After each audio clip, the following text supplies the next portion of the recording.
So the Jeremy Corbyn and Labour thing has brought up a perennial point that's been in the news for a long, long time, which is nuclear armaments. And ever since I was a kid, we used to go past the Faslane base on the coast of the Clyde, and that's where the nuclear subs are. And there were all these, well, we used to call them, you know, the C&D lesbians or whatever. No offence, but they were all in these caravans outside. And it used to be quite a big encampment there, and I think they were either by attrition, people just didn't go as much, or by, you know, the government saying they wouldn't tolerate a big presence there. It got down to 1 or 2 caravans or something. But people used to object to that place and used to climb in over the fence and stuff. But Faslane, of course, is still where Britain's nuclear subs are. And they have the Trident nuclear deterrent, the missiles in them. And there's, I think it's 3 subs, maybe 4. But the whole point is to circulate them so you can have them in the Atlantic. While one's being refitted, the other 2 are out. If you've got 3, I think 3 is the minimum. So you've got to have them in the Atlantic. 2 of them presumably, and then one gets refitted.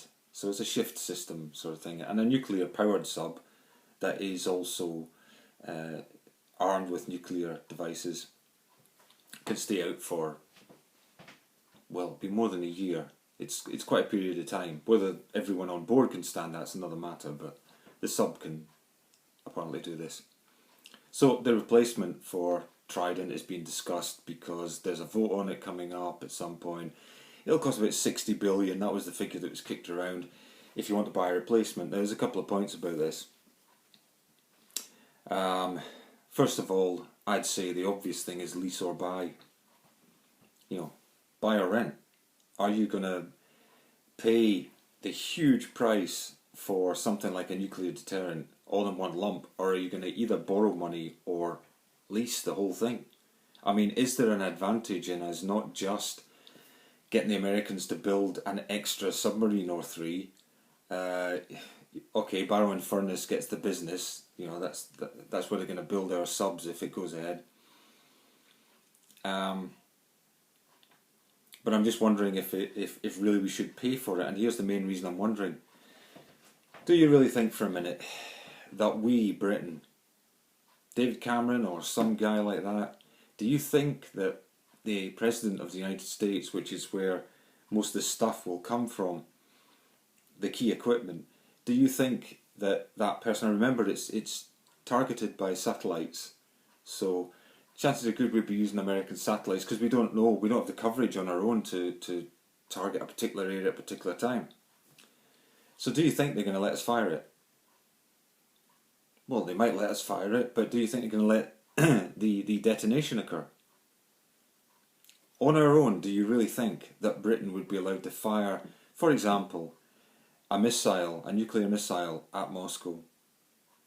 Is that even in the slightest way credible? Okay.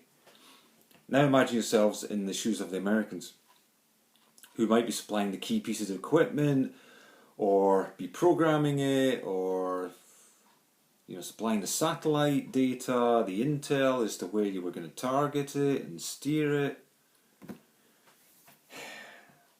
Would you let a little tiny country, you know, set off a nuclear bomb on your biggest enemy, which would start a holocaust that you would definitely be involved with? Would you ever let that happen? Okay, so to me, you might as well lease it from the Americans because you have as much or as little control as if the Americans were having the veto on it anyway. So that's the first thing.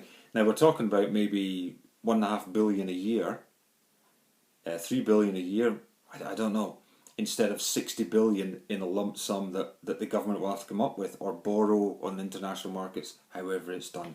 So rent or buy is the first question. Second question is where are you going to locate it?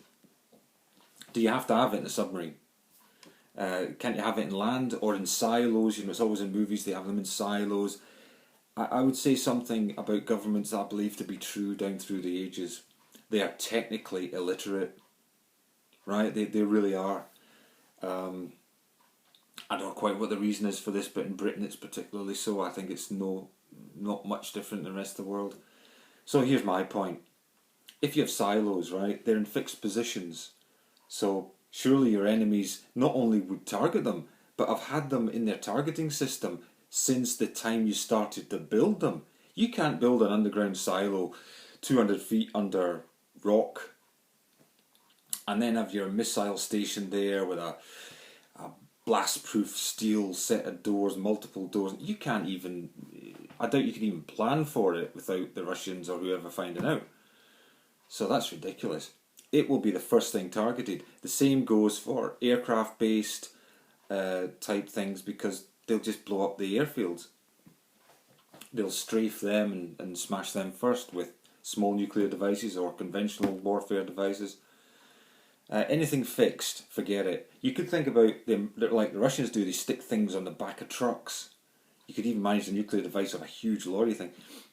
Don't you think they'll bomb the major roads so that massive truck isn't going to be able to go anywhere? Okay, so anything fixed is a problem. Now you might think a blast-proof silo, big blast doors would be protected from any attack. Here's the reality. Have you ever tried opening a door when there's a load of rubble behind it? Okay, so forget it. They only have to know where it is, blast the area around it. The chances are extremely good that the warpage or damage to the doors would be such you'd never be able to open those things. You'll be sending guys up there with oxyacetylene torches, take 2 weeks, by which time your whole country's decimated. No. Be technically literate, understand that a sliding door or any door mechanism is just not going to work after somebody's blasted it with a few bunker busters. Okay, so then you're down to aircraft carrier type things and submarines. Aircraft carriers are pretty much the same problem as any land-based device location. It can be bombed easily, and they'll have zeroed in on that from the minute you started to build that boat. So forget it. So you're down to the submarines. I say there's no realistic way to have a deployable, safe, secure nuclear deterrent except in a submarine. I think you're wasting your time doing anything else. It's mobile, it's protected by a mile of water or something if you need it to be. You can have multiple ones around the place and have some decoys as well with a nuclear signal so nobody knows whether it's really loaded or not. So submarines are the way to go. I think it's just a question of lease or buy. You could say don't have nuclear arms. Look at what Russia's done. It's already moved into Crimea and just taken it, and Europe just whimpered about it. It looked as though it's going to take more of Ukraine, except Ukraine, remember, has Chernobyl up in the north corner of it, so they probably don't want that bit. But, now they're looking at Syria. Are you just going to say, well, they probably won't go any further than that? Putin's capable of going just as far as he wants. And he has a total mandate and backing that our presidents or premiers, prime ministers could only dream of. Right, nuclear deterrent, submarines, and lease it. What's to talk about? That's it. Thanks for watching and listening.